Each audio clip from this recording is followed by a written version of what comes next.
하나, 둘. 하나, 둘. 하나, 둘. 하나, 둘.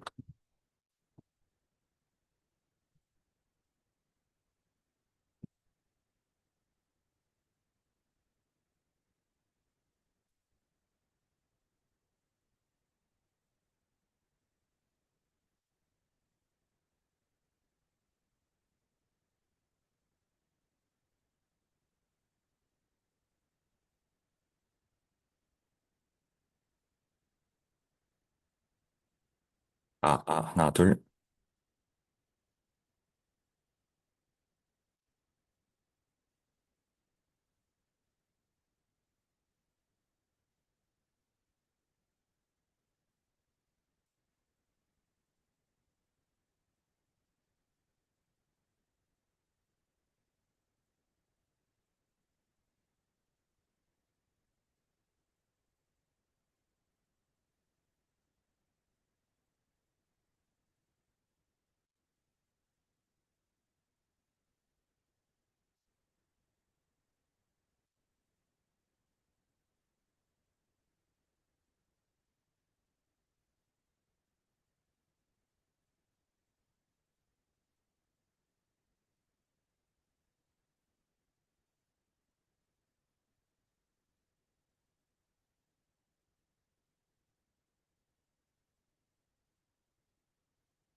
안녕하세요. 혹시 내 음성이 끊기거든 한번 말씀해 주세요. 음성 잘 들릴까요?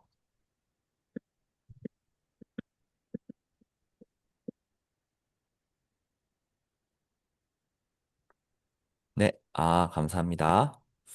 네. 아마 계속해서 쭉쭉 네, 들어오실 것 같습니다. 지난번에는 우리 줌 요 시스템이 구축이 안 돼서 유튜브로 송출을 했었고, 네, 감사합니다. 안녕하세요. 오늘은 이제 줌 시스템이 구축이 되어서 이제 조금 더 익숙한 줌 환경에서 해볼까 합니다. 유튜브 환경은 이게 이제 상호 소통 조금 어려움이 좀 있어서 이제 줌으로 앞으로 계속 운영을 할 것 같고요. 네, 오늘 연수에 대해서 그럼 짧게 소개하고 이제 연수 한번 진행해 보겠습니다.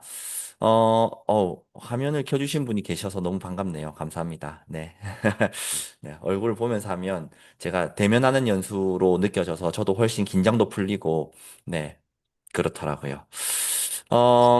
오늘의 주제는 이제 초학문적 주제라는 내용으로 연수를 준비했습니다. 아마 부모님들께서 이 단어를 학습자상까지는 그래도 뭐 어느 정도 우리 아이들이 학습자니까 학습자상 이러니까 뭔가 학습자상이면 우리 아이들이 뭔가 도달해야 될 어떤 목표, 어떤 뭐 사람 모습 뭐 이 정도로 감을 잡으시면서 접하실 수 있는데 이 초학문적 주제라고 하면 뭔가 이 학문, 뭐 뭐 이런 어떤 좀 낯선 단어 때문에 이게 조금 어렵게 느껴지실 수도 있겠다 하는 생각을 했어요. 물론 이게, 뭐 그렇다고 해서 뭐 되게 어려운 개념이냐, 뭐 그런 거는 아닌데, 이제 이 단어에서 오는 어떤 이런 좀 어려운 느낌이 있는 것 같습니다. 네. 오늘 순서는 총 네 가지로 준비를 했고요. 첫 번째는 인사 드리고 또 소통하는 기회를 좀 가져보려고 합니다. 두 번째는 이제 초학문적 주제가 뭔지에 대해서 개요를 한번 말씀드리고요. 세 번째는 초학문적 주제 세부 내용 및 예시. 이 세 번째 항목이 오늘의 메인인 것 같습니다. 학생들이 각각의 초학문적 주제로 어떤 공부를 했는지를 제가 학년별 예시를 들어드리면서 한번 설명을 드릴 건데요. 요때 아마 여기 계시는 분들의 자녀분들의 작품이 나올 수도 있습니다. 네. 그리고 이제 네 번째는 이제 Q&A, 오늘 어떤 연수의 내용에 대해서 질문이 있으면 그 질문 받는 시간을 가져보겠습니다. 네. 먼저 인사 및 소통인데요. 제가 세 가지 주제로 질문 드려보고 싶습니다. 제가 먼저 좀 질문 드려보고 싶은데요.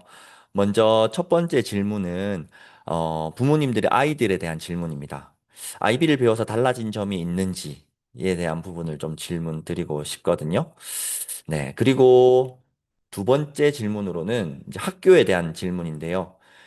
아이비 학교에 대해서 궁금한 점이 있나요? 지금 제가 계속 연수를 하고 있지만 이게 이제 일방적인 어떤 소통이다 보니까 진짜 궁금한 점에 대해서는 제가 말씀을 못 드렸을 수도 있을 것 같더라고요. 그래서 진짜 궁금한 점이 어떤 것인지를 조금 여쭤보고 싶었습니다. 그 다음에 세 번째는 이것을 꼭 가르쳤으면 한다 하는 것들. 그러니까 뭐 전문적인 용어가 아니더라도 뭐 예를 들면 어떤 부모님께서는 뭐 경제 이런 것들을 좀 가르쳐 줬으면 좋겠다. 뭐 이렇게 저한테 이제 지나가는 말로 한번 말씀해 주시긴 하셨거든요. 이런 식의 어떤 요청 사항들. 그 다음에 이제 네 번째는 이제 연수의 파트에 관련된 질문입니다. 그래서 올해 제가 지금 학부모 총회부터 시작해서 3월, 4월, 5월 세 번 연수를 했고 이제 오늘이 네 번째 연수이거든요. 그런데 지금까지의 어떤 연수 만족도가 어떠신지 좀 궁금하고 그 다음에 연수 계획은 제가 다 세워놨습니다. 제가 11월인가 12월까지는 다 세워놨는데 그 내용 말고 예를 들면 이런 걸 좀 다뤄주면 좋겠다 하는 것이 있으면 이런 것들도 한번 이야기해 주셔도 좋을 것 같습니다.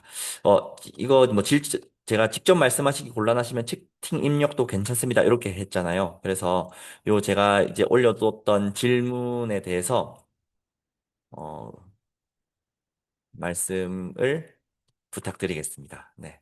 더 많은 참여는 더 질 높은 연수가 이제 또 이루어질 수 있으니까요.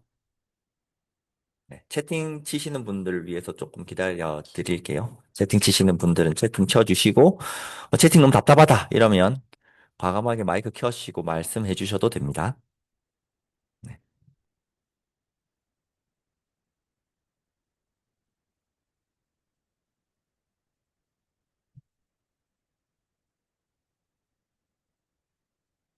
날씨가 바람이 살살 부는 게 너무 시원하고 좋네요. 네,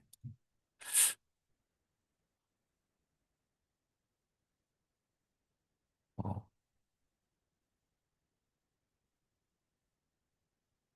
좋습니다. 채팅 하나, 반가운 채팅. 네, 경제 수업, 안 그래도 그쵸. 제가 조금 이따가 그 IB 초학문적 주제 설명 드릴 때 이 경제를 학습시키게끔 이제 되어 있는 초학문적 주제가 또 있어요. 그래서 그거에 대한 부분도 한번 설명을 들어보시면 또 아이디어가 떠오를 것 같습니다. 네. 이런 것들, 자신감, 노력하는 과정, 어, 굉장히 긍정적인 변화네요. 여러 관점에서 생각하게 되었다. 좋습니다. 네네네. 감사합니다. 이런 또 참여가 이렇게 막 올라오니까, 엄청 기분이 좋아지면서 입이 좀 풀립니다. 네. IB 수업이 교과 시간 외에 따로 배정되어 있나? 이거 굉장히 좋은 질문이시네요. IB 수업이 교과 시간 외에 따로 배정되어 있냐? 이거는 이제 시간표상으로 그 학생들이 이제 매주 주간 계획 학습안을 교실에 이제 붙여놓거나 선생님들이 말로 설명해 주실 때가 있는데 그 시간표상으로는 분리가 되어 있긴 해요. 그러니까 IB 공부하는 어떤 시간은 IB라고 이렇게 명시가 되어 있거나 아니면 UOI 이렇게 명시가 되어 있는 이제 주간 학습 계획안이 학생들한테 안내가 되고 그런데 이제 엄밀히 따졌어. 엄밀히 따진다는 건 이제 학교 교육과정 운영 행정적인 부분이나 어떤 전체적인 운영의 틀 이런 걸로 접근했을 때는 사실상 이게 구별된다고는 할 수 없어요. 이게 나중에 초학문적 주제에서도 말씀드리겠지만 교과 내용에 들어있는 내용을 가지고 IB 수업을 하거든요. 그러니까 사실 IB 거기서 이름을 쏙 빼더라도 교과 내용 중에서 어떤 걸 가르치고요. 거기다 IB 이름을 넣어도 교과 내용을 있는 것 중에서 가르쳐요. 대신 IB 이름을 넣는 순간 그 IB 교육에서 이야기하고 있는 몇 가지 요소가 추가되어져서 추가해서 가르치게 돼요. 그러니까 이제 그렇게 아이들한테는 명시적으로 구분하나 이제 실제적으로는 비슷하다. 네. 그렇게 구별이 뚜렷하게 되지 않는다. 그렇게 이해하시면 될 것 같습니다. 네, 좋습니다. 너무 소통 감사합니다. 네. 이 정도 하고. 그러면 만족도는 아마 다 높으신 걸로 제가, 네, 자체적으로 이해하겠습니다. 네. 연수에서 다루었을 내용도 특별히 없길래 없는 것 같아서, 추후에 혹시 생기시면 또 추후 연수에서 계속 말씀해 주시면, 네, 이야기 드리겠습니다. 반영해 보겠습니다. 네. 그러면 이제 첫 번째 그 인사와 어떤 이야기는 이제 넘어가고요. 그 다음에는 이제 초학문적 주제의 개요에 대해서 한번 말씀드리겠습니다. 초학문적 주제라는 뜻부터 한번 살펴보고 싶은데요. 이 초학문적 주제, 이 주제라는 말은 사실 익숙한데 초학문적이라는 말이 어렵거든요. 그러면 이 초학문적의 초자는 뭘 의미하냐면 초월, 그 다음에 경계가 없는 뭐 그 너머 이런 것들을 의미하는 단어가 초입니다.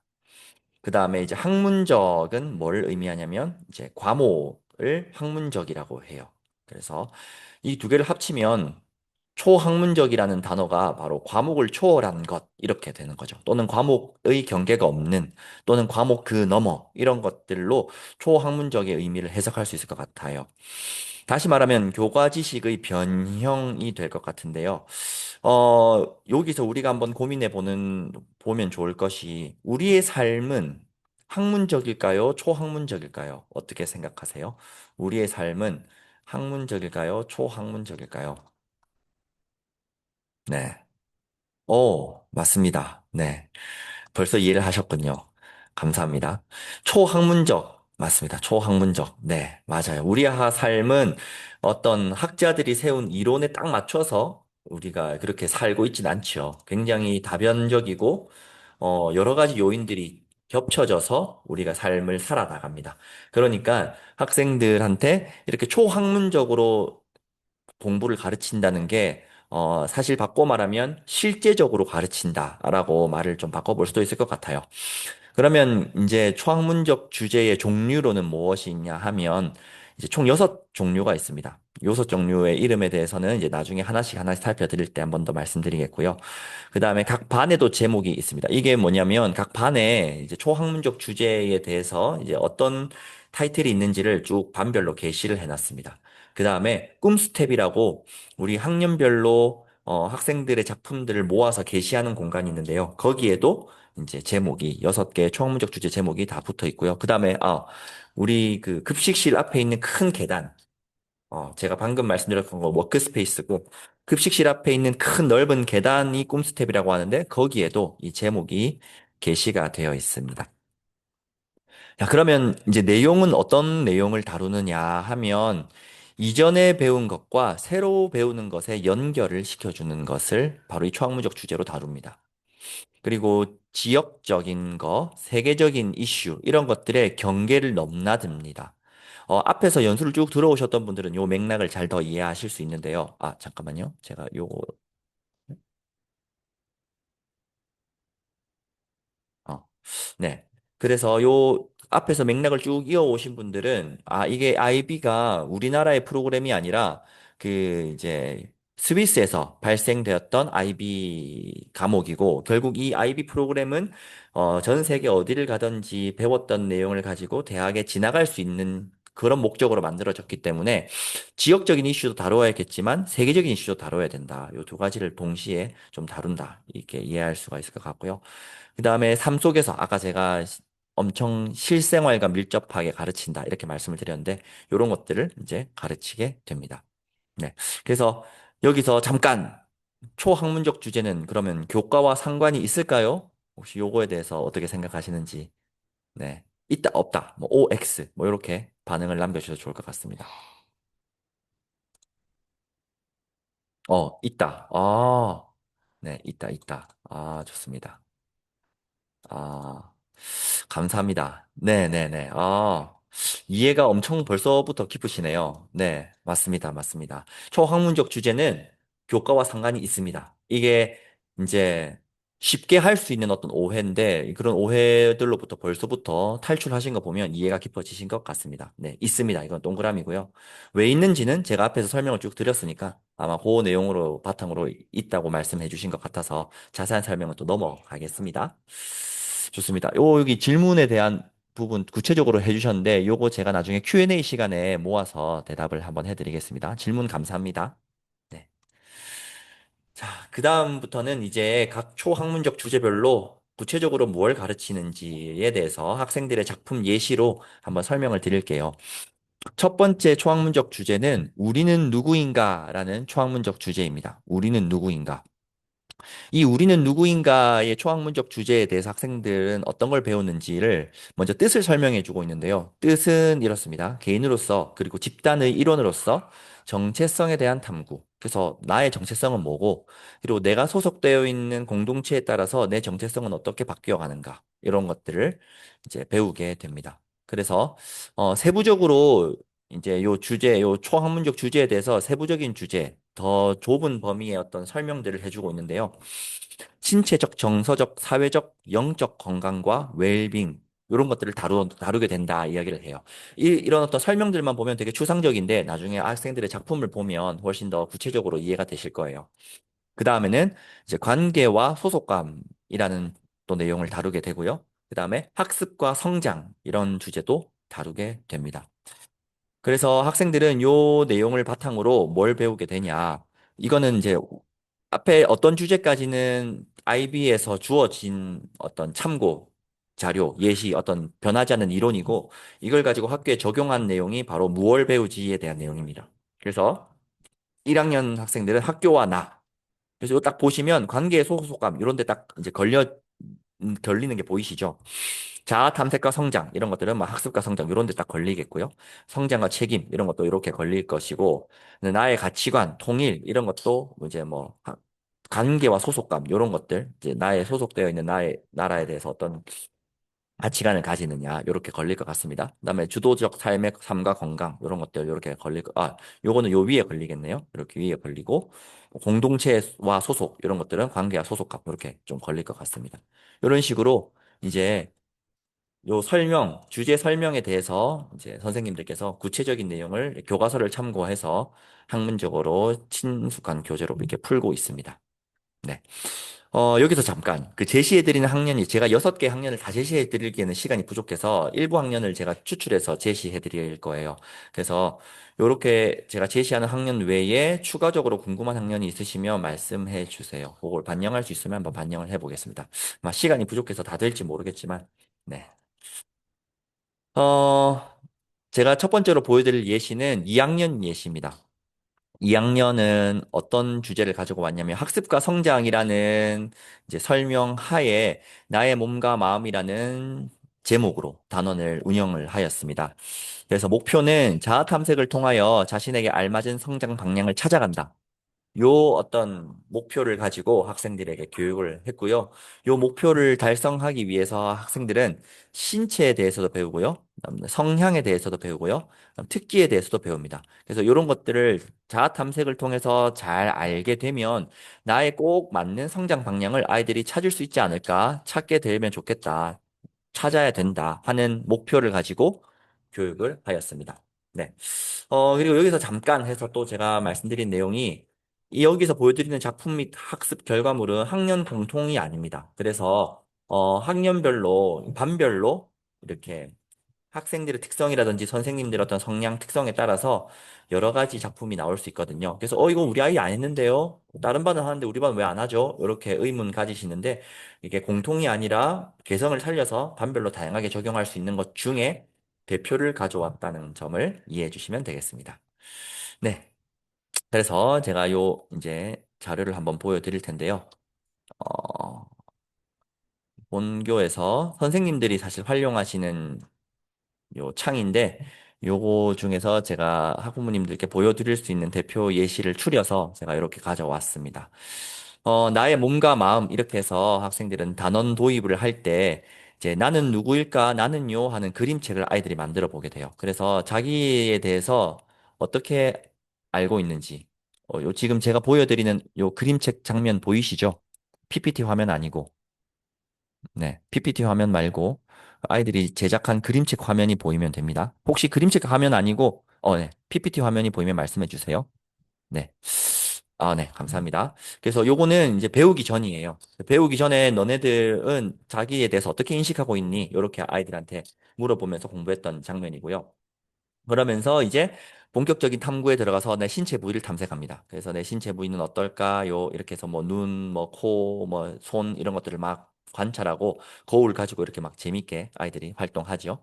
그리고 이제 수학에 있는 내용 중에 길이 재기가 있어요. 그래서 내 손 길이는 어떻게 될까? 아이들이 되게 호기심 있는 주제를 가지고 자기 손의 길이도 한번 재보고요. 그다음에 자기 손과 발 모양을 관찰하고 나면 이걸 가지고 놀이도 해요. 그래서 손 짚고 발 짚기 뭐 이런 놀이가 있는데 그걸 가지고 자기 몸 탐구한 가지고 놀이로 재밌게 한번 배워봅니다. 네. 그 다음에 이제 내 어떤 신체적 특징으로 나는 어떻게 커왔는지에 대해서 아이들을 쭉 살펴보게 되고요. 그 다음에 탐구한 걸 바탕으로 정리를 해요. 나의 몸은 이렇습니다. 이렇게 쭉 몸 그림을 완성하는 자기 신체에 대해서 탐구를 하게 되었죠. 그러고 나면 이제 두 번째로는 성향을 아이들이 알아보게 되었어요. 성향은 뭐 이런 것들. 그래서 마음사전, 9살 마음사전이라는 책을 가지고 어떤 마음이 우리 안에 있을까 이런 것들을 알아보고 그래서 난 어떤 걸 좋아하고 나 이게 정말 나일까 해서 내가 좋아하고 싫어하는 기호들 알아보고요. 그다음에 이제 감정을 한번 탐색해보고 그다음에 이제 어 내가 좋아하는 것들까지 이렇게 쭉 연결해서 내 감정 캐릭터 그려보는 걸로 이렇게 탐구를 마무리합니다. 네.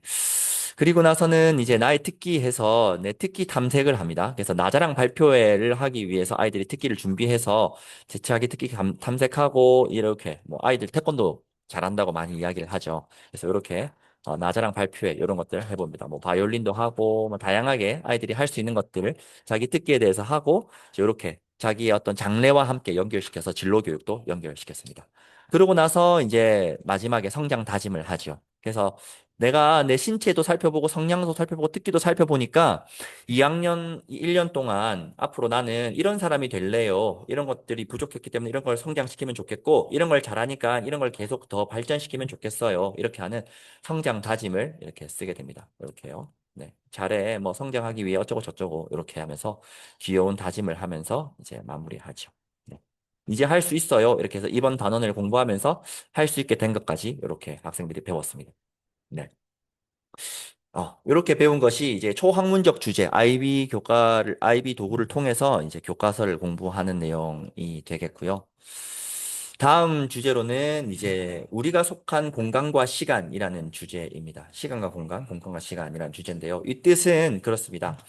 뭐 시간과 공간, 이 장소, 위치와 역사에 대해서 탐구합니다. 그래서 이런 것들을 탐구할 때에 어떤 주제로 탐구하느냐. 그럼 요거 설명은 뭐 자연과 인간에 의한 이동, 적응, 변형 이런 것들이고요. 그다음 뭐 어떤 시기, 사건, 산물 이런 것들을 가지고 이제 시간, 공간에 뭐 이런 것들을 탐구하게 됩니다. 역사 이런 거, 공동체, 유산, 문화, 환경 이런 것들을 탐구하게 되는데요. 이런 것들로 학생들은 이제 이런 식의 주제를 세웁니다. 뭐 자연 탐험, 여러 가지 나라의 삶의 모습 이런 식으로 쭉 학년별로 자신들의 주제에 맞는 어, 내용을 설계를 합니다. 그래서 이 중에서 이제 구체적으로 살펴볼 내용은 4학년 내용입니다. 4학년은 공동체, 유산, 문화, 환경 이런 주제를 가지고 지역의 문화라는 제목으로 아이들하고 주제를 탐구했는데요. 단원을 공부했는데 목표는 이렇습니다. 공동체의 문화는 그 공동체를 특별하게 만든다라는 요 주제를 학생들이 배우기 위해서 이제 지역의 문화를 살펴봤고요. 그 문화에는 이야기가 담겨 있다라고 아이들이 배웠고, 그러면 그 이야기가 담겨 있는 문화가 훼손되면 마음이 아프니까 어떻게 지켜야 할까까지 아이들이 배웠습니다. 네. 그래서 지금 보여드리는 작품 또한 공통이 아닌 어떤 특징별로 모아놓은 작품인 것을 이해하시고 한번 보겠습니다. 네, 한번 학생들의 작품 살펴드리겠습니다. 자, 네. 첫 번째로 아이들은 이제 지역의 문화라는 단원을 배울 때에 요거 2학년과 다르게 지역의 문화는 사실 평소에는 잘 접하지 않는 개념이에요. 그래서 선지식을 꺼내서 어떤 너는 어떻게 알고 있었니? 너 어떻게 해왔니? 이런 것들을 물으면 사실 탐구가 잘 시작이 안 됩니다. 그래서 아이들이 호기심을 자극할 수 있는 이런 사진들을 가지고 이제 생각을 열어보아요. 그래서 뭐 용두산 공원에 있는 사진과 뭐 이런 어떤 영도다리 이런 사진들 이런 사진들을 보여주면서 이거 외에도 여러 가지 사진을 보여줬는데요. 이런 어떤 문화, 지역 색깔, 이야기 이런 것들을 아이들이 이거 뭐지? 하는 호기심이 들 만한 자료를 가지고 탐구를 열어갑니다. 그러고 나서 이제 우리가 어떤 탐구를 해볼까? 요거는 이제 학년이 4학년이 되니까 수준이 좀 높아지거든요. 그래서 이 국가유산을 우리가 공부할 때 어떠한 것들을 공부할 수 있을까 해서 아이들이 요 질문을 한번 만들어 보는 시간을 했어요. 이 국가유산에 대해서 궁금한 게 뭐야? 이렇게 해서 쭉 질문을 만들어 봤고, 네, 이런 식의 어떤 질문을 아이들이 만들어 봅니다. 그래서 요 진짜 아이들이 궁금했던 질문을 중에서 이 단원과 관련돼 있는 질문들을 선생님이 쭉 추려서 너희들이 직접 궁금한 것들을 우리가 이번 단원을 통해서 공부해 보자 이렇게 유도를 하고 계십니다. 네. 이렇게요.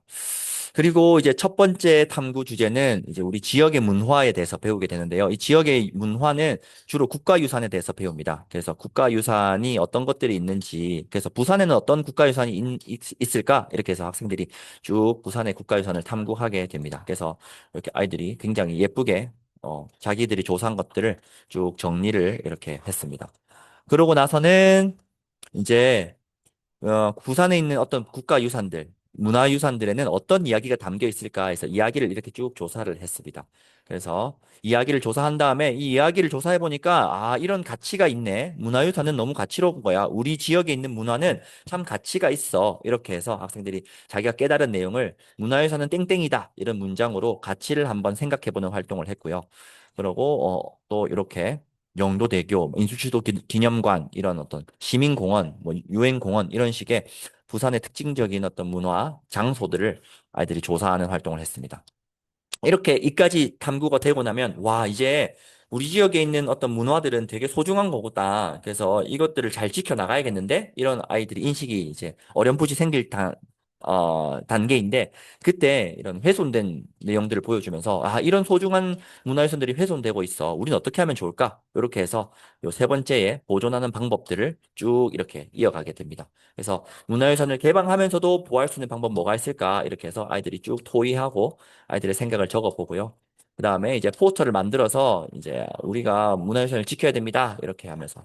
사실 이걸 아이비로 안 하고도 공부할 수 있어요. 아이들이 문화유산을 지키는 방법 옛날에도 많이 공부했는데 아이비를 하면서 이렇게 깊게 배우면 이게 진짜 마음속에서 우러나서 이게 공부가 교실에서 끝나는 게 아니라 진짜 이거 소중한 문화, 이거 이야기도 있고 재밌는 건데 이 재미있고 우리를 특별하게 만들어주는 이 문화를 내가 꼭 지켜봐야겠어 하는 생각이 들고 실제로 그 장소에 갔을 때 그런 어떤 지역의 장소의 특징들, 이야기들 이런 것들이 잘 연결이 되는 그런 좀 특징을 가지고 있습니다. 그래서 뭐 이제 이렇게 보면 뭐 문화유산 탐험기 이렇게 자기들이 답사했던 내용들을 쭉 적은 어떤 실천도 해보고요. 그 다음에 이제 우리 반을 이제 부산이라는 공동체는 이런 문화를 가져서 특별한 건 알겠어. 그럼 이제 우리 반의 공동체는 어떤 특별한 점이 있을까? 그래서 우리 반의 특별한 점을 가지고 우리 반만의 문화를 만들어 보자. 이렇게 한번 활용을 해본 반도 있습니다. 그래서 마스코트도 만들고요. 네. 뭐 그렇습니다. 아이들이 재밌게 활동했습니다. 제가 작년에 4학년을 했는데 요걸 가지고 뭐 티셔츠 제작도 해보고 뭐 노래도 만들어보고 뭐 그렇게 했던 경험도 있습니다. 네. 그러고 이제 IB에서 제일 중요하게 여기는 성찰입니다. 아이들이 공부를 다 하고 나면 자기가 공부했던 내용에 대해서 어떻게 배웠는지 그리고 뭐가 잘 되었고 뭐가 잘 안 되었는지를 쭉 이렇게 손으로 적으면서 성찰해보는 것도 IB에서 중요하게 생각합니다. 네. 이렇게 해서 4학년의 탐구를 한번 소개해 드렸고요. 제가 사실 이제 시간을 10시 반으로 말씀을 드렸거든요. 이제 그런데 이게 학년의 어떤 작품들을 소개해 드리다 보니까 제가 부모님들께 어, 이렇게 아이들이 얼마나 잘했습니까? 우리 아이들 잘했죠. 이렇게 제가 소개를 해드리고 싶어서 말이 점점 길어져서 시간이 길어질 것 같습니다. 네, 그래서 제가 최대한 빨리 해보겠지만 혹시나 일정이 있으신 분들은 네, 조금 네, 일정 맞춰서 요 들으셔도 될 것 같습니다. 네. 세 번째는 이제 우리 자신을 표현하는 방법이라는 주제입니다. 우리 자신을 표현하는 방법 주제의 뜻은 이렇습니다. 의견, 관점, 표현의 다양성 이런 것들에 대한 탐구를 아이들이 하게 되고요. 요것들을 가지고 아이들은 어떤 주제를 배우냐면 개인적, 사회적, 문화적인 의사소통 방식과 관행, 그다음 뭐 영감, 상태, 창의성, 의도, 인식, 해석, 반응 이런 것들을 아이들이 배우게 되고 여기를 바탕으로 이제 선생님들이 이렇게 주제를 만들어 내셨습니다. 네. 11시. 11시 맞습니다. 네. 한번 시간도 고려 한번 해보겠습니다. 어, 여기서는 이제 제가 보여드릴 내용은 6학년 내용을 한번 보여드리고 싶습니다. 6학년은 영감, 상상력, 창의성 이런 주제를 가지고요. 배짱이와 함께하는 나의 재발견이라는 제목으로 단원을 운영했어요. 그래서 우리의 차이는 우리를 더욱 특별하게 만든다. 이렇게 목표를 잡고 요 목표를 공부하기 위해서 나를 나답게 예술로 나타내는 나, 우리의 재발견 이런 내용들을 공부를 하였습니다. 실제로 학생들이 공부했던 장면도 보여드릴게요. 네. 6학년은 어떻게 공부했냐 하니 이렇게 공부했습니다. 자, 먼저 우리의 모둠의 개성이 담긴 이제 모둠 이름을 정하고 이 모둠 이름을 왜 이렇게 정했는지를 이렇게 아이들이 이유를 생각해 보는 거예요. 그래서 우리가 사실 1학년은 아니지만 뭐 2학년, 3학년부터 시작해서 5학년까지 계속 모둠 활동을 해오면서 모둠 활동의 특성들을 우리가 친구의 특성도 알고 모둠 활동의 특성도 우리가 알아봤는데 이제 그거를 잘 반영할 수 있는 이름을 지어보자 해서 이 이름이 짓는 것부터가 개성을 표현하는 방식이다라는 걸 이제 은연중에 아이들이 알게 합니다. 네, 그래서 이렇게 재밌는 뭐 감미메랍, 뭐 수수깡 뭐 이런 엄청 재밌는 이름도 아이들이 지어보면서 이런 게 우리가 개성을 표현하는 방식이구나 이렇게 아이들이 이해를 합니다. 그러면서 이제 개미와 배짱이를 다시 읽기를 해서요. 개미와 배짱이의 기존 내용에서 우리가 어떻게 질문을 던지면서 이런 어떤 숨겨진 내용 아니면 우리만의 어떤 가치관, 관점을 표 투영해서 읽을 수 있을까라는 것들을 같이 한번 해보게 돼요. 이렇게 개미와 배짱이를 다시 쭉 읽어보고 나서 이제 이번 단원에서 우리는 어떤 공부를 하게 될까 개성과 관련해서 궁금한 것들을 쭉 적어보자 이렇게 해서 아이들이 관련해서 궁금한 것들을 쭉 적어보고 이걸 가지고 이제 우리가 이런 공부를 할 거야라고 해서 공부 전체적인 그림을 그리게 됩니다. 6학년 정도 되면 이제 수준이 좀 높아지죠. 네. 그러고 이제 첫 번째 본격적인 내용으로 들어가서 이제 개성이 어떤 뜻인지에 대해서 개성을 정의를 합니다. 그래서 개성을 나타내주는 어떤 구체적인 예시를 쭉 살펴보면서 개성은 이런 것들이구나 하는 것들을 사례를 통해서 정의를 하게 됩니다. 그래서 사례를 통해서 개성을 정의를 하고 그럼 이 개성이라는 어떤 관점, 렌즈로 나를 바라보자. 그럼 나는 어떤 개성을 가지고 있습니까? 이랬을 때 이렇게 쭉 이렇게 아이들이 자신에 대해서 판단해보는 그래서 2학년 때도 이런 것들을 파악했는데 이거는 2학년은 되게 구체적으로 드러나고 명시적인 것들에 대해서 많이 다뤘다면 몸, 뭐 손 크기, 뭐 내가 좋아하는 것 이런 것들을 했다면 6학년 정도 되면 이제 이런 개성이라는 굉장히 추상화된 개념 단어를 가지고 자신을 살펴보게 됩니다. 그래서 깊게 살펴보게 되죠. 네, 그래서 뭐 개성 만점 장명소 활동 이렇게 해서 이제 그 트니트니 맞나요? 이 옛날에 제가 설명을 들었는데 약간 그 장명소 그 인스타에서 약간 재밌게 이름 지어주는 그런 인스타 채널이 있다 하더라고요. 그래서 그거를 활용해서 이제 아이들이 이름을 지어줘 보는 활동까지 해봤습니다. 네. 그 다음에 이제 두 번째 탐구로는 문화예술로 어떻게 내 개성을 표현할 수 있느냐. 그래서 작가들이 문화예술 작품을 통해서 어떻게 자기의 개성을 표현하는지 해서 현대미술, 네, 키크니, 감사합니다. 키크니, 네.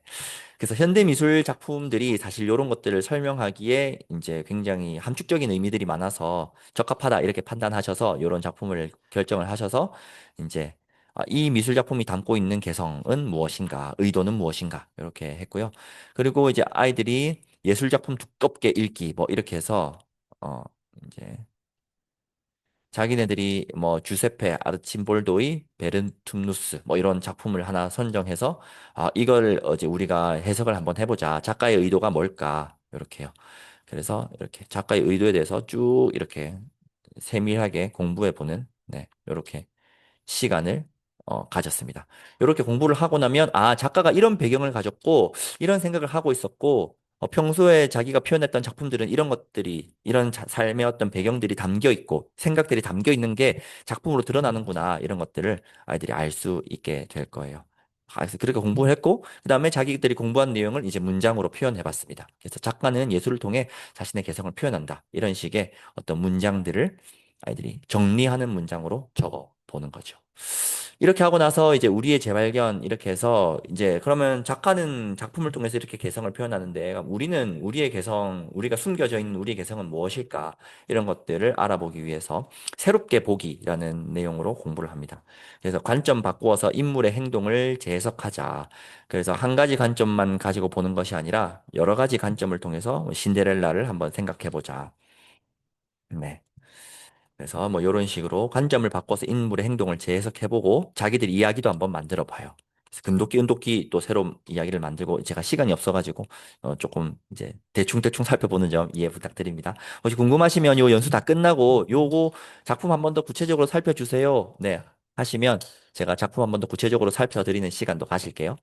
네, 그러고 나서 이제 요걸 다 배웠으니까 이제 우리가 요거 배운 내용 가지고 적용해보자. 이렇게 해서 자신의 멋과 개성을 알리는 전시회, 이런 것들, 뭐 영상도 만들어 보고, 뭐 요런 뭐 PPT 자료도 만들고, 이렇게 아이들이 전시회를 멋지게 개최를 하였습니다. 그러고 나서 이제 자기네들이 배운 내용을 이제 이렇게 쭉 성찰하였죠. 어떻게 배웠는지 쭉 이제 손으로 한번 기록해 보았습니다. 네, 여기까지가 이제 6학년이고요. 다음 초학문적 주제는 우리 자신을 조직하는 방법입니다. 우리 자신을 조직하는 방법이라는 주제는 시스템, 구조, 네트워크에 대한 탐구, 이런 것들을 이제 뜻으로 이야기를 하는데요. 우리 자신을 조직하는 방법의 뜻이고, 다루는 내용은 뭐 사회적 시스템, 생태적 시스템, 그다음에 뭐 상호작용, 뭐 생태 거래 관행에 대한 접근법. 아마 이 생계와 관행에 대한 접근법, 요 내용이 이제 경제에 대한 내용입니다. 예, 요게 이제 경제에 대한 내용으로 이제 암시가 되어 있고요. 그다음에 이제 대표 협력 의사결정 요렇게 이제 아이들이 다루게 되고 요런 것들을 다룰 때 이렇게 쭉 이렇게 다루게 되고요. 실제 그 우리 교과서에 경제 파트가 그렇게 강조가 되지는 않아요. 경제가 우리 지금 초등학교 교과서에 이제 다루어지고 있는 부분이 그 용돈 관리, 그러니까 개인 경제, 미시 경제, 개인 경제에 있어서의 어떤 그 알뜰한 생활 용돈 뭐 이런 걸로 경제가 좀 다뤄지고 어떤 국가 경제 시스템 아니면 뭐 어떤 뭐 화폐 그다음에 어떤 주식 뭐 어떤 부동산 뭐 사실 이건 되게 어려운 개념이긴 하지만 이런 것들을 암시할 수 있는 어떤 사회적인 경제 개념을 초등학교에서는 다루진 않거든요. 그래서 지금 작성되어 있는 내용들이 이제 좀 그런 경제와는 조금 거리가 있는 내용입니다. 그런데 아마 용돈 관리 측면에서 이제 요 주제를 좀 풀어볼 수 있을 것 같기는 합니다. 네. 자, 5학년에서 이 주제를 어떻게 적용했냐 하면 사회적 시스템 안에서 상호작용 이렇게 해서 우리 생활과 법이라는 제목으로 단원을 만들었습니다. 그래서 우리 생활과 법은 뭐 목표로서 인권을 보장하고 사회 질서를 유지하기 위해 법을 만들고 준수한다. 요 내용을 아이들이 이해하기 위해서 인권과 헌법, 사회 질서, 법 이런 내용들을 배웠고요. 실제로 아이들이 탐구했던 내용을 또 보여드리겠습니다. 네. 5학년은 책을 바탕으로 탐구를 시작했습니다. 사실 이 법이라는 내용이 어른들도 어려워하는 내용이다 보니까 배경 지식이 사실 조금 필요한 내용이에요. 그래서 아이들이 그 배경 지식을 좀 쌓게 하기 위해서 법과 관련돼 있는 책을 이제 도서관에서 다양하게 읽어 보았습니다. 그래서 이 배경 지식을 가지고 공부를 좀 시작했고요. 그러고 이제 우리나라 헌법의 특징, 이래서 헌법 속에 어떠한 기본권이 있을까? 그리고 그 기본권과 같이 가는 의무는 뭐가 있을까? 이렇게 해서 권리와 의무에 대해서 아이들이 쭉 조사를 한번 해보았습니다. 그러면서 이 권리와 의무에 대해서 아이들이 깊게 이해하려면 결국 이런 것들이 충돌하는 지점에 대해서 아이들이 생각해 보게 만드는 거예요. 그래서 권리가 중요할까요? 의무가 중요할까요? 아니면 둘 중에 하나라도 없어지면 될까요? 안 될까요? 이런 생각들을 어떤 사례를 통해서 논쟁, 토론하면서 아이들이 좀 더 구체화시킵니다. 네. 그래서 그러고 나면 이제 깊어져 있는 어떤 그 권리와 의무에 대한 생각을 바탕으로 헌법 조항을 다시 한 번 더 살펴보면서 내가 좋아하는 최애 헌법 조항은 뭔지 이렇게 선정해보고 그 이유도 적어보면서 헌법이 인권을 보장하기 위해서 마련된 거구나 하는 이해를 아이들이 하게 됩니다. 그러고 나서 이제 법으로 넘어가서요. 법의 의미 아이들이 살펴보게 되는데 이제 법이 필요한 상황, 필요 없는 상황에 대해서 아이들이 생각해서 붙여보고 법이 어떤 의미를 가지고 있는지 이렇게 아이들이 배우게 되죠. 그래서 이렇게 법은 어떤 정의고 어떤 특징이 있다. 이렇게 아이들이 찾아내게 됩니다. 그러고 나서 일상생활 속에서 법 적용 조사, 법 어떻게 적용되어 있는지 이런 것들을 조사해서 아이들이 발표하게 되고요. 결국 이런 것들을 통해서 법은 우리 생활에 밀접하게 연결돼 있구나라고 아이들이 법에 대해서 친숙하게 느끼게 됩니다. 그러면서 이렇게 친숙하게 느껴지는 법이 어떤 역할을 할까 해서 세 번째 내용을 배우게 되고요. 이 법의 사회적 역할이라고 해서 그래서 법은 어떤 역할을 하는지 역할극을 통해서 한번 아이들이 살펴보고 법이 없다면 어떻게 될까? 이런 가정도 해보면서 재밌는 상상도 해보게 됩니다. 그래서 법은 정말 필요하구나. 이렇게 아이들이 배우고 그러면 이 법이 국가에서 정한 이 헌법과 어떤 이 우리 학교 현장, 우리 교실로 들어오면 어떻게 될 수 있을까 해서 우리 반 헌법 만들기 이렇게 했는데 바보 법전에서 놀랬는데 저도 놀랬는데 이게 바다처럼 보리처럼 이런 줄임말이라 하더라고요. 네. 그래서 이렇게 아이들이 직접 자기들이 배웠던 권리와 의무, 그다음에 법이 어떻게 일상생활과 밀접하게 연결되어야 되는지에 대한 이해를 바탕으로 이렇게 법전을 한번 만들어 보게 됩니다. 그러고 이렇게 성찰까지 하게 되죠. 네. 자, 다음은 이제 우리 모두의 지구 주제입니다. 지금 요게 이제 세 번째, 네 번째, 다섯 번째 주제인가요? 네. 꺼졌나요? 네. 우리 모두의 지구인데요. 이제는 제가 앞에 그 자료들은 조금씩 빨리 넘어가겠습니다. 이제 요 설명도 조금 빨리 넘어갈게요. 네. 그래서 요거는 뭐 모든 사람의 권리, 책임, 조dom성 이런 것들이 자연 세계, 자원이랑 어떤 환경 이런 것들과 어떤 연관이 있는지에 대한 것들을 가르칩니다. 그래서 제 주제는 이런 식으로 쭉 세워 두었고요. 그중에서 제가 보여드릴 거는 2학년입니다. 2학년이 공교롭게도 두 번이 나오게 됐는데 1학년들은 사실 요거를 보여드리기에는 아직 너무 미숙하고 기초적인 공부를 하는 단계라서 1학년 대신에 제가 2학년을 하는 게 더 가지고 왔습니다. 그래서 자연 복잡성, 공존 및 지혜, 그래서 함께 살아가는 자연의 세상 이런 것들인데 네, 요런 자연은 다양한 환경과 생물이 조화를 이룬다. 이렇게 해서 이런 것들을 이야기를 하고요. 네, 윤리, 도덕 이런 것들을 이야기를 합니다. 그래서 뭐 책임, 뭐 자주적 생활, 그 다음에 상호 간에 지켜야 할 어떤 배려, 이런 것들도 이야기를 하고요. 사실 요 앞에 법에 대해서도 법이 어떤 윤리적인 측면을 반영한다고 이제 법의 어떤 조항들이 그렇게 되어 있기 때문에 헌법이나 법을 공부하면서도 어떤 우리 사회에서의 도덕과 윤리가 있는지도 살펴보게 됩니다. 물론 요거 명시적으로 다뤄주면 더 좋을 것 같아요. 네. 그래서 조금 더 이제 발전시켜 가면서 개선해 보면 좋을 것 같습니다. 그러고 이제 요런 2학년 학생들은 어떤 탐구를 했느냐 보여드릴게요. 2학년 학생들은 이제 이렇게 탐구를 했습니다. 그래서 함께 살아가는 자연의 세상 이렇게 해서 이제 흙이 꿈꾸는 그림책 이런 것들을 읽어보면서 이제 우리 주변의 자연은 뭐가 자연일까요? 이렇게 해서 동화책을 읽어보고 자연에 대해서 아이들이 배경 지식을 떠올리게 돼요. 그러면서 시에서 또 자연의 모습을 찾아봅시다. 이래서 예쁜 시를 읽고 자연이라고 생각하는 것들을 떠올리면서 배경 지식을 활성화시킵니다.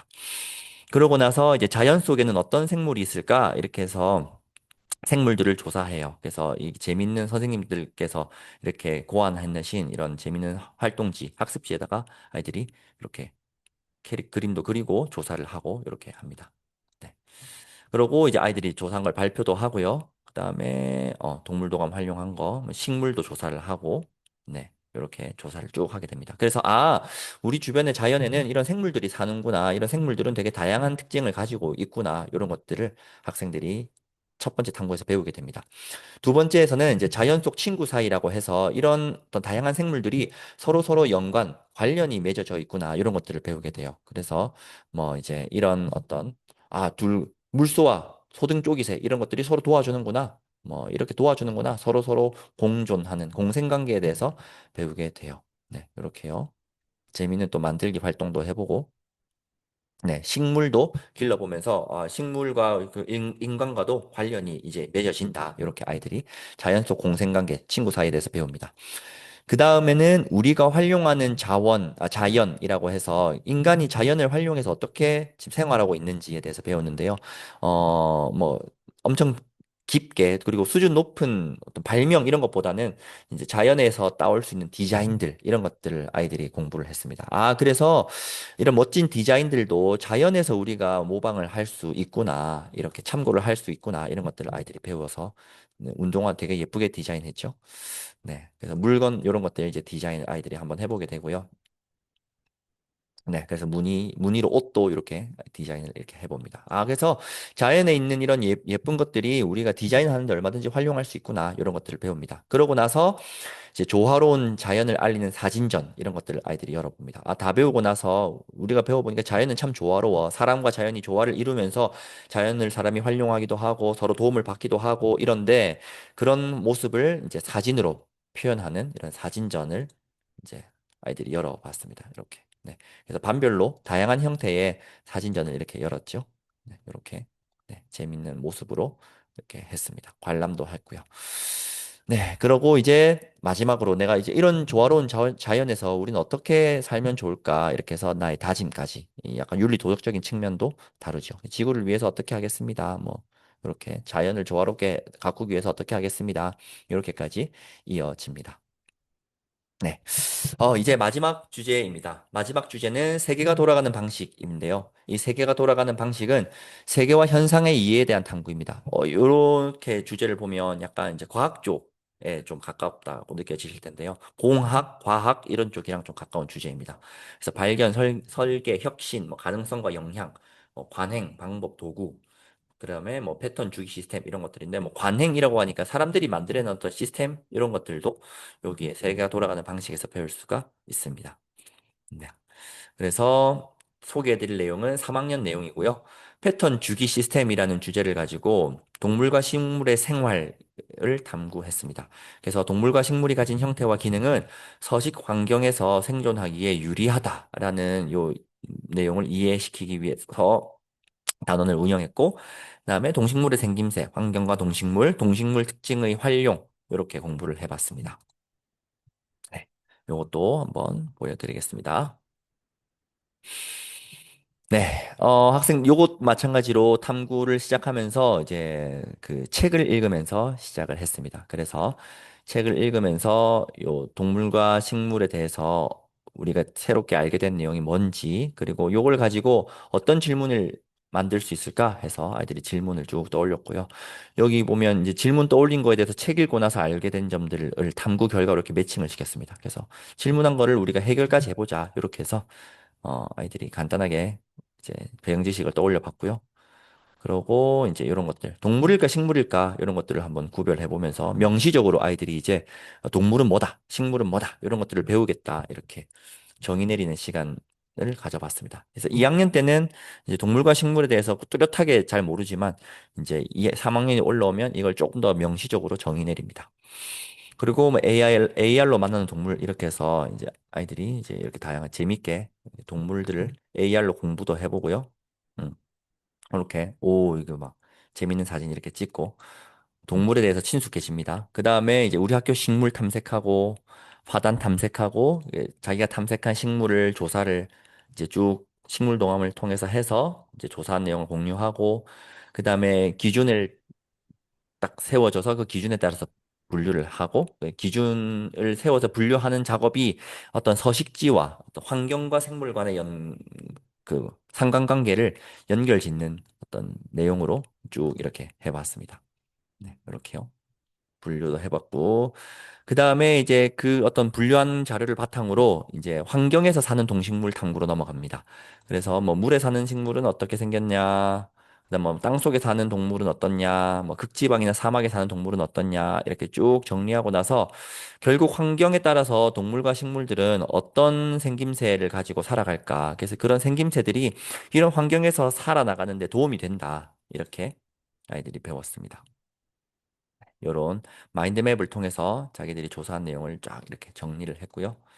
그 다음에 이제 요렇게 동식물의 특징을 이용한 생활용품 이렇게 해서 동식물의 생체 모방 기술. 그래서 이런 어떤 다양한 특징, 환경에 살아가기에 적합한 생활 어떤 그 생체 특징을 가지고 있는데 이것들을 우리가 이 식물이 이 환경에 적응하기 위해서 이런 특징을 가지고 있다면 우리 사람도 이런 환경에서 비슷한 문제를 맞닥뜨렸을 때 이런 식물의 어떤 생김새나 특징을 활용해서 발명할 수 있지 않을까? 2학년에서 했던 탐구보다 조금 수준이 올라간 게 느껴지시겠죠? 2학년은 아까 뭐 무늬 그리기 뭐 이런 걸로만 갔는데 3학년은 조금 더 수준을 높여서 발명, 어떤 문제 해결 쪽으로 조금 올라갔습니다. 그래서 연립의 특징 실험하고 이제 생체 모방 기술 이런 것들을 막 아이들이 이제 조사를 해서 탐구를 하고요.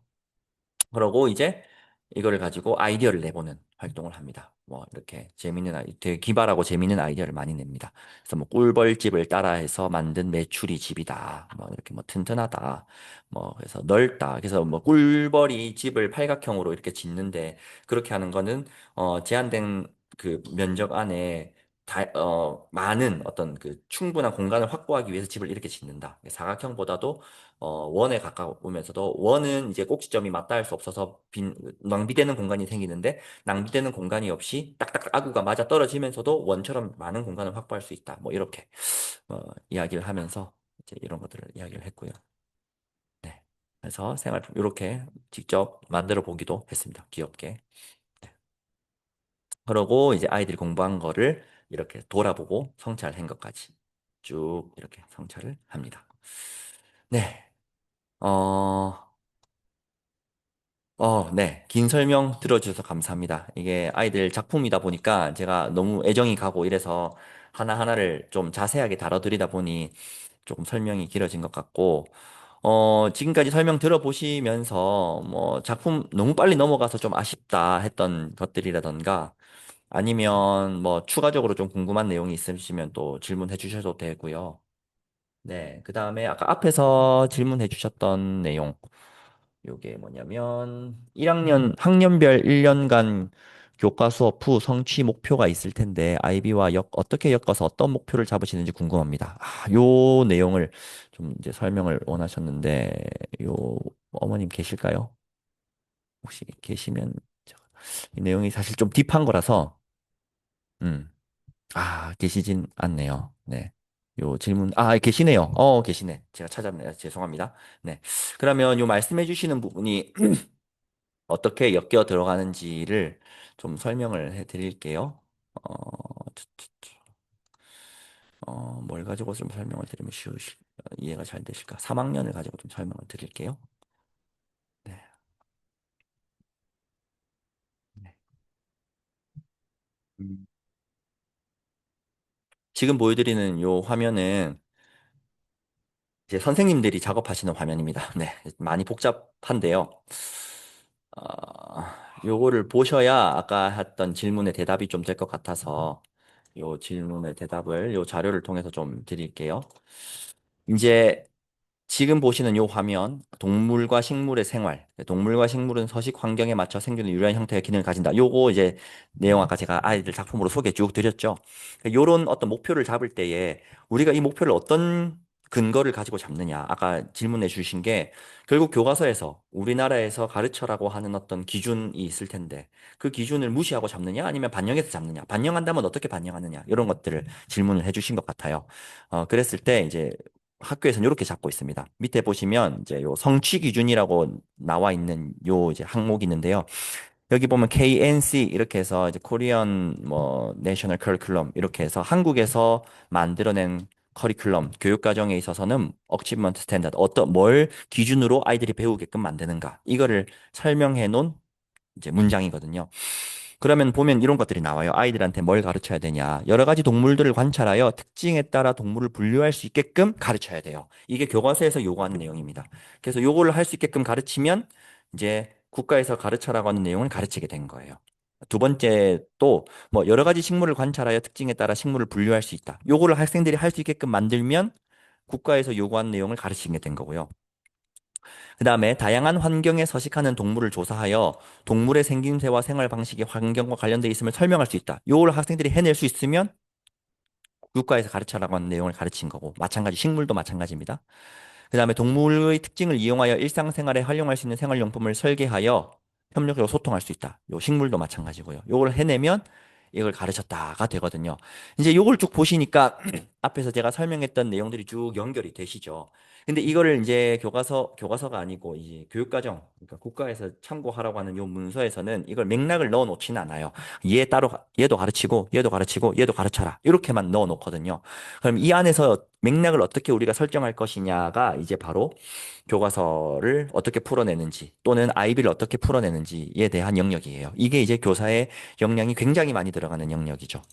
그래서 교사가 많이 연구를 하면 이러한 국가 수준의 성취 기준 도달해야 될 목표들을 되게 짜임새 있게끔 일련의 어떤 스토리처럼 쭉 연결해서 아, 이거를 배우면 이런 궁금증이 생기겠네? 그럼 이런 다음은 이걸 가르쳐야겠구나. 이걸 가르치다 보면 이런 궁금증이 생기겠네? 그럼 이걸 가르쳐야겠구나. 그러면 아이들이 되게 재밌고 호기심 있게 적극적으로 주도적으로 쭉 배울 수 있겠구나. 그러면서도 진짜 진정한 목표에 도달할 수 있겠구나. 이렇게 선생님들이 이제 어떤 생각을 가지고 요 단원을 쭉 설계를 하십니다. 그래서 사실 요렇게 문서도 이렇게 조직화되어 있지 않고 그냥 줄글로 쭉 적혀 있어요. 그 줄글로 쭉 적힌 것들을 선생님들이 순서도 배열을 하십니다. 아, 뭘 먼저 배울 것이고, 그 다음 먼저고, 최종적으로는 아이들이 뭘 배우게 할 것인지, 이런 순서도 선생님들이 쭉 정하시고, 그 순서에 따라서 이렇게 또 구체적으로 단원을 더 설계를 하시죠. 네. 그래서 국가 수준에 배웠던 내용들이 이렇게 좀 적용이 되고요. 그러면 1번을 알게 되면 가정 연계가 가능할 것 같다. 그랬을 때, IB 목표와 같이 갈 수 있는지 구체적인 가정 지도 방법. 사실 이런 초학문적 주제에 있어서 가정에서 협조할 수 있는 방법은 음, 사실 저희가 이제 가정에서 어떤 것들을 도와주시면 좋겠는지에 대해서 선생님들끼리 한번 이제 협의를 하는 시간을 가져요. 그래서 가정에는 이런 것들을 좀 부탁하면 아이들이 잘 배울 수 있을 것 같습니다. 이런 것들을 막 협의를 하고 있는데 아무래도 이게 좀 조심스러운 부분이 있어요. 이게 이제 학교에서 하는 것들은 우리가 얼마든지 중간 과정 중에 수정을 해서 반영을 해서 고쳐 나갈 수 있지만 학부모님들께 한번 통지가 되고 나면 그것들을 이제 수정하면서 업그레이드 시켜 나가고 이렇게 바꿔 나가는 게 사실상 좀 어렵게 느껴져서 어려워서 이런 것들을 이제 적극적으로 알리기가 좀 어렵습니다. 그래서 이런 주제로 이런 공부를 하는데 이런 책을 읽혀주십시오. 뭐 이런 활동을 집에서 해주십시오. 이런 내용들을 이제 반별로 좀 알려드리기는 해요. 그래서 이게 예를 들어서 좀 반별로 어떤 반은 이것도 적극적으로 알려서 가정에서 참여를 많이 요청하시는 분도 있고 네. 그다음에 이것들을 적극적으로 안 알리시는 학반 같은 경우는 이제 적당하게 또 학교 내에서 이걸 좀 활용하기도 하고 그렇게 하거든요. 아, 네, 맞습니다. 주안을 학부모가 볼 수 있는 거. 음. 그 주안이 이것도 조금 역사가 있는데요. 최근에는 이제 주안 공개가 의무화되지는 않았어요. 이게 선택 사항이 되면서부터 학교에서 많은 이제 어떤 개별적인 특성에 따라서 다르게 이제 통지가 되고 있거든요. 반별로도 좀 다르고. 그랬는데 이제 이게 어떤 이슈가 있었냐면 실제로 주안이 일주일 계획이다 보니까 그 일주일 계획을 한 번에 세우고 그 다음 주에 진행을 하면 아까 수업 자료에서 보셨다시피 아이들 주도적으로 굉장히 많이 탐구를 해요. 아이들이 궁금한 것들을 더 공부시키고 아이들이 뭔가 만들어 보기 위한 것들을 시간을 많이 주고 이러다 보니까 그 일주일 계획을 딱 세워놓은 거를 진행이 그 일주일대로 딱 계획대로 진행이 안 되는 경우가 굉장히 많습니다. 그러다 보니까 사실 우리 공부 내용 계획상에는 이게 일주일치로 잡혀서 딱 통지가 됐는데 실제로 아이들하고 공부하다 보면 그냥 하루 이틀 정도면 끝날 내용을 일주일 동안 공부하고 있는 경우도 있거든요. 이제 그렇다 보니까 이제 집에서 물어보면 오늘 너 이거 공부했는데 오늘 이거 너 학교에서 어떻게 공부했어? 라고 물어보면 나 그거 공부 안 했는데 이렇게 아이들이 하는 경우가 있어요. 그러면 이제 집에서 여쭤보시는 분들이 뭐야, 그러면 뭐 이거 공부 안 하면 너 뭐 배웠어? 근데 아이들이 또 보통 그렇거든요. 몰라? 그냥 뭐 학교에서 이것도 만들고 저것도 뭐 하고 뭐 했는데? 이러면 이제 이거 학교에서 제대로 공부를 하는 거야? 이렇게 이제 생각이 이제 가는 게 덜어 있었어요. 그런 어떤 사례들이 있었거든요. 그러다 보니까 이게 주안을 공개하는 부분이 굉장히 조심스러워지게 됐어요. 이게 함부로 공개했다가 아무래도 선생님들은 아이들을 좀 깊게 공부시키고 뭔가 하나를 만들어도 제대로 만들고 진짜 궁금한 걸 더 추가적으로 시간을 더 주고 이렇게 공부를 하고 싶으신데 계획이 계획대로 나가다 보니까 그 계획에 안 맞추면 민원의 어떤 소지가 되고 어떤 이런 어떤 좀 위험성이 노출되다 보니까 그 주안을 공개하는 거에 있어서 좀 어려운 점들이 만들어졌어요. 그러다 보니까 이제 주안이 이제 잘 공개가 되지 않는 문화가 되었고, 이제 이거 학교 선택이다 보니까 이게 필수적이지 않게 되었었거든요. 네. 그래서 제가 사실 그래서 어떻게 보면 연수를 한 달에 한 번씩 하는 이유가 사실 거기 있습니다. 담임 선생님들께서는 굉장히 부담스러우세요. 이제 저희가 이렇게 보시면 알겠지만, 이 제가 아까 보여드린 문서 있잖아요. 요 문서 진짜 선생님들이 1쪽부터 이제 요 밑에 쭉까지 이 지금 뭐 비어 있는 칸도 보시겠지만 지금 이 뭐 굉장히 항목이 많거든요. 이 굉장히 많은 항목들을 이거를 이제 수업도 해내시면서 이걸 계속 이제 업그레이드 시키고 저랑 회의하고 자료도 이건 사실 계획이고 이 계획에 따라서 어떤 자료를 만들지 학습지는 뭘 쓸지 뭐 영상은 어떤 걸 보여줄지 뭐 이런 것들을 계속 찾으면서 또 고민하시고 하세요. 그러다 보니까 학부모님들과의 소통을 할 시간이 사실 없어요. 이게 사실 소통을 하면 제일 좋은데 이게 이상적인 것과 현실적인 부분에 괴리가 있다 보니까 그래서 저는 이제 선생님들 계속 압박하는 입장이거든요. 저는 선생님들 요 계획 세우셔야 됩니다. 요 계획은 요렇게 변형해서 세워지면 더 좋을 것 같습니다. 저도 선생님들께 배우기도 하고요. 그러다 보니까 선생님들이 아이들에게 집중하고 가르칠 내용에 대해서 집중하다 보니까 어떤 이런 학부모님들과의 협조, 어떤 소통 이런 부분에 있어서는 아무래도 우선순위가 좀 뒤로 밀릴 수도 있겠다는 생각이 들어서 이제 그런 네, 우선순위를 제가 좀 담당을 해서 적어도 한 달에 한 번 정도는 이런 좀 대화의 시간을 가지면 좋겠다. 오해도 좀 풀어지고, 네. 이렇게 좀 생각을 하고 제가 연수를 운영하고 있습니다. 조금 대답이 되었을지 모르겠네요. 주하는 학부모가 볼 수 없나요에 대한 질문이 좀 되었을지 모르겠습니다. 네. 나름대로 저는 어쨌든 선생님들께서 아이들에게 질 높은 교육을 조금 하는 데에 가장 우선순위를 두고 있거든요.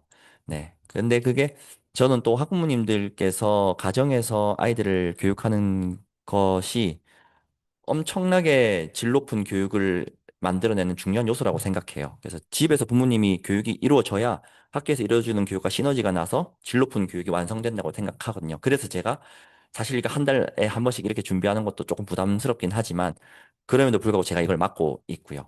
네. 그래서 이런 부분들을 제가 계속 말씀을 드리고 또한 어떤 담임선생님들께서 왜 이런 것들을 안 해주시는지요? 이런 것들을 저한테는 허물없이 말씀해 주셔도 괜찮습니다. 저는 담임이 아니니까요.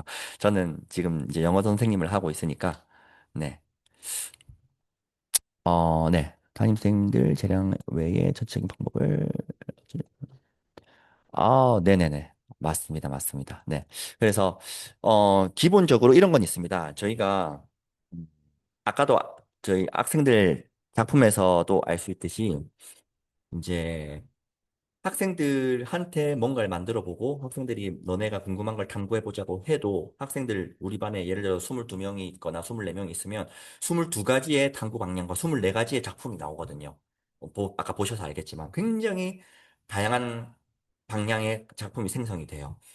근데 이제 이거는 배경 지식이 그렇게 많지 않은 학생들을 대상으로 공부해보자 했을 때도 이러한 다양성이 펼쳐지는 것들이 나오고 실제로 이런 다양성이 나와야 좋은 교육이라고 저는 생각하거든요.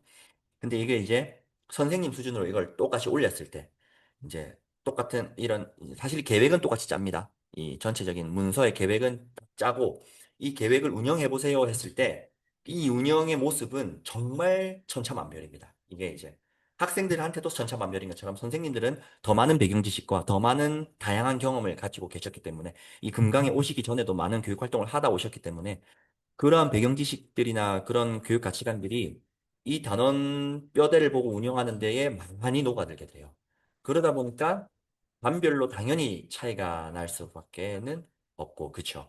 그게 근데 그 반별로 차이 나는 게 어떻게 보면 부담으로 다가오는 거예요, 선생님들께. 왜냐면 어, 기존의 교과서대로 가르치는 건 사실은 많은 고민을 하지 않아도 되거든요. 왜냐면 내용은 다 나와 있고 내 취향이나 내 어떤 배경 지식이 필요 없이 그것이 반영되지 않아도 그냥 피상적으로 그걸 그냥 교과서를 쭉 보면서 진도를 나갈 수 있어요. 그러니까 선생님들도 덜 연구해도 되고 그만큼 다양성은 축소되고 통일성은 확보되지만 깊이 있게끔 가르치지 못한다는 단점이 있는 거죠. 그걸 해결하기 위해서 아이비가 들어왔고 그럼 그 아이비가 들어왔다는 건 반별로 굉장히 많은 다양성이 생길 수밖에 없는 어떤 요소인 것 같아요. 네. 그래서, 그치만 그 다양성이 어떤 수준의 차로는 이어지면 안 된다고 저는 생각하거든요. 네, 그 수준의 차가, 배경 지식이 많은 선생님들은 더 많이 잘 가르치고, 배경 지식이 적은 선생님들은 더 적게 가르치고, 이런 차이를 극명하게 벌리는 요소로 작동하면 안 된다. 물론 잘하는 선생님들은 더 잘할 수 있게 만들어 드려야겠지만, 이걸 이제 어려워하시는 분들도 최대한 이제 지원해드려서 그런 부분을 보완해 나가서 수준을 최대한 끌어올려 드려야겠다. 이런 어떤 관점을 가지고 제가 접근하고 있습니다. 그래서 아무래도 선생님들께서 준비되지 않은 상태로 남한테 공개하는 것들에 대한 부담이 좀 있으신 점도 있고 이런 것 같기도 하고요. 네. 그래서 공개 수업 어떤 이런 저의 연수 이런 부분에서 최대한 제가 학부모님들과 소통을 많이 해 하려고 노력해 보겠습니다. 네. 감사합니다. 네. 아, 맞습니다. 초등학교 때 학습 방법이 중고등학교 때까지 이어지지 못하는 것도 맞죠. 그 시험이 좀 제일 큰 것 같습니다. 그 시험이 바뀌지 않으면 좀 바뀌기 어려운 측면도 좀 있는 것 같고, 그렇습니다. 네. 그러면 이 정도 하면 어느 정도 답변도 좀 됐고, 네. 소통도 좀 잘 된 것 같습니다.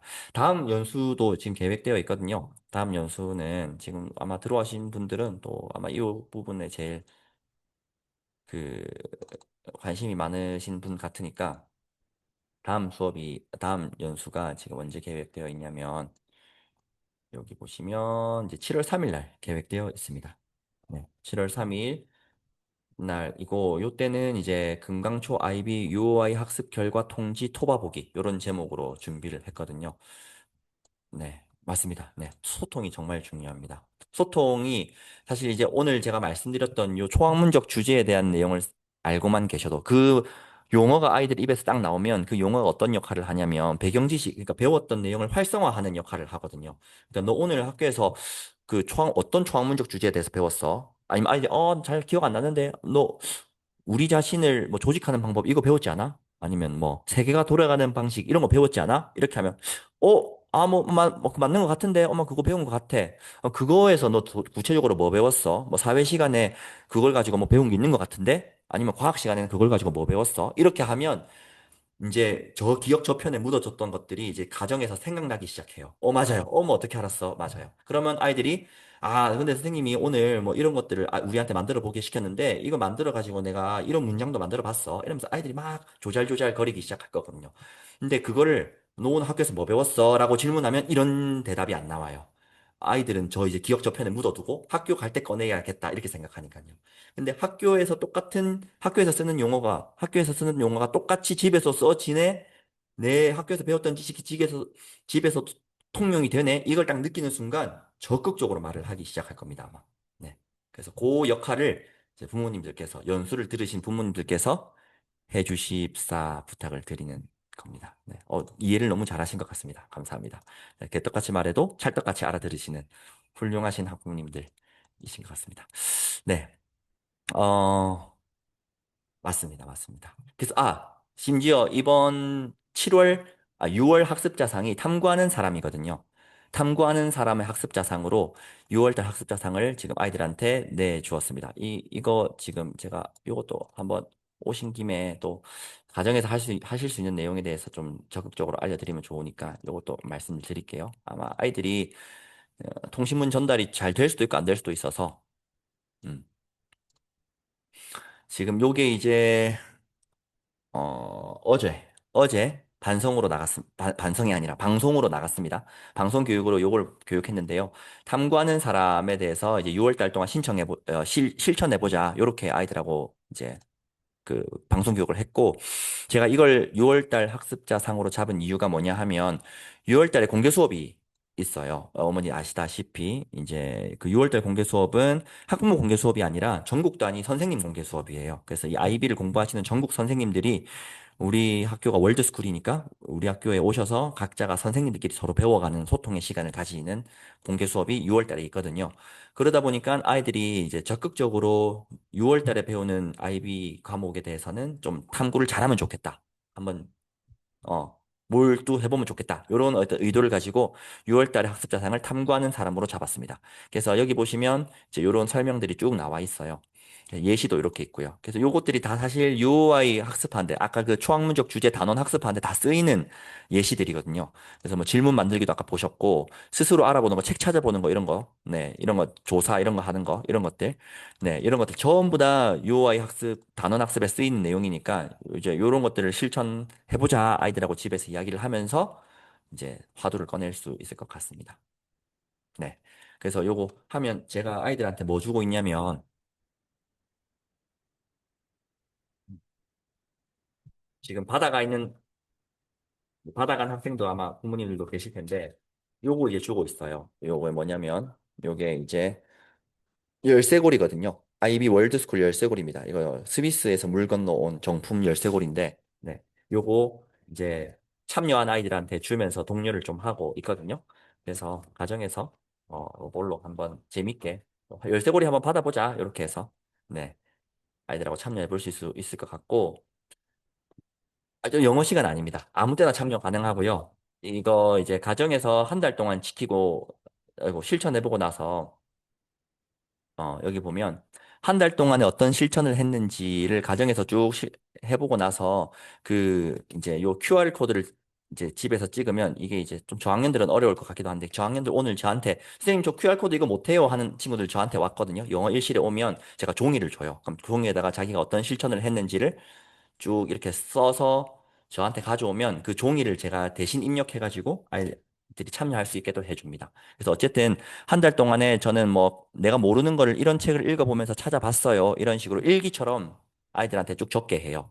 그러면 그걸 적어보면서 내가 한 달 동안 실천한 거를 한번 성찰해보게 되고 그거를 방송 시간에 잘 적은 학생들은 제가 방송 출연도 시켜주거든요. 방송실에 불러가지고 네네네, 맞아요. 그래서 그거를 가지고 방송에 발표를 하는 시간도 가지고, 그럼 이제 방송에 참여하든 발표를 하든 안 하든 관계없이 무조건 열쇠고리는 주고 있어요. 그래서 그 내용을 가지고 아이들 해보면 좋겠고, 요거는 쇼츠 요건데, 요거는 아이들한테 되게 인기가 많더라고요. 요거는 뭐 별로 독려하지 않아도 관련된 영상 만들어 보자 이러면 아이들이 되게 잘 만들어요. 그래서 아마 이게 또 안내가 나갔지만 부모님들께서 조금 전달이 잘 안 됐을 수도 있을 것 같아서 요것도 한번 말씀드릴게요. 여기 보시면 우리 학교 홈페이지거든요. 우리 학교 홈페이지에 보시면 네. 여기에 아이비 연구학교 여기 보면 월별 학습자상 요 항목이 있습니다. 요걸 딱 누르면 이제 실천 내용, 실천 쇼츠 이렇게 있거든요. 요 두 가지를 제가 매월 아이들이 올려놨던 자료를 가지고 올리고 있어요. 그래서 요 눌러보시면 이렇게 아이들이 종이에 적어온 아이들도 있고요. 달력에다 이렇게 표시해오는 아이들도 있고요. 네, 이렇게 이런 것들 있습니다. 네. 그래서 이런 것들 이제 또 사진도 제가 이렇게 올려놓고 유튜브로 만들어둔 유튜브도 올려놓고 제가 이렇게 하거든요. 영상도 이렇게 영상 자기가 아이들 만들어 놓은 영상도 이렇게 막 해놔요. 이런 것들을 이제 다 볼 수 있게끔. 영상도 다 올려놓거든요. 그래서 요거를 학교 홈페이지 들어가시면 이제 요거 월별 학습자상에서 아마 로그인 없이도 네, 들어가셔요. 제가 로그인 안 했거든요. 그래서 요것들을 참고하시면서 아이들하고 요거 한번 해보자. 요거 한번 해보. 네, 맞아요. 그래서 1학년 같은 경우는 어머님께서 잘 도와주시고 이걸 방향을 잘 잡아주시는 게 고학년이 됐을 때 스스로 하는데 굉장히 많이 도움이 돼요. 네, 네. 아마 이게 부모님들이 많이 도와주셨을 거라고 생각이 돼요. 부모님들의 손길이 느껴지시더라고요. 근데 그게 저학년들은 좀 많이 필요하고 이제 그런 좋은 방향을 가지고 부모님들이 개입을 많이 해주셔서 도와주시면 이게 배경 지식처럼 쌓여서 나중에 4학년, 5학년, 6학년 됐을 때, 자, 너가 해봐. 이렇게 했을 때, 아, 나 옛날에 엄마랑 이거 했었잖아. 이렇게 하면서 방향을 잘 잡아가지고 쭉쭉쭉 나가는 어떤, 네, 좋은 조건이 되기도 합니다. 네. 네. 맞습니다. 맞습니다. 3학년, 저학년들이 방송 출연은 잘해요. 아이들이 되게 진심으로 저학년들은 잘 해오거든요. 네. 그 다음 연수는 제가 왜 미리 안내드리냐면 이게 성적표랑 관련됩니다. 저희가 1학기 마지막 이제 끝날 때에 UOI 아이들이 탐구 단원 공부했던 내용을 어떻게 공부했는지 성적표를 내거든요. 그래서 1학기 때 3개의 탐구 단원을 공부하는데 그 3개 탐구 단원 공부를 어떻게 했는지 성적표를 쭉 내는데 그 성적표가 기존에 받아보시는 것과 조금 다를 거예요. 그래서 그것들을 어떻게 읽을 수 있는지, 이해를 어떻게 할 수 있는지를 제가 7월 3일 날 이제 연수를 통해서 말씀드리려고 합니다. 그래서 요거를 듣고 성적표를 받아보시면 아마 아이들 방학 때 어떤 걸 내가 좀 더 도와줄 수 있을까? 여러분 교육할 때 어떤 걸 좀 유의미하게 내가 아이들한테 줄 수 있을까? 이런 것들을 좀 아이디어를 얻어 가실 수 있을 것 같습니다. 네. 긴 시간 잘 들어주셔서 너무너무 감사하고요. 네. 이상으로 오늘 연수는 마치겠습니다. 네네네. 감사합니다. 또 추가 질문 있으신 분들은 남아서 질문해 주셔도 됩니다. 네. 감사합니다.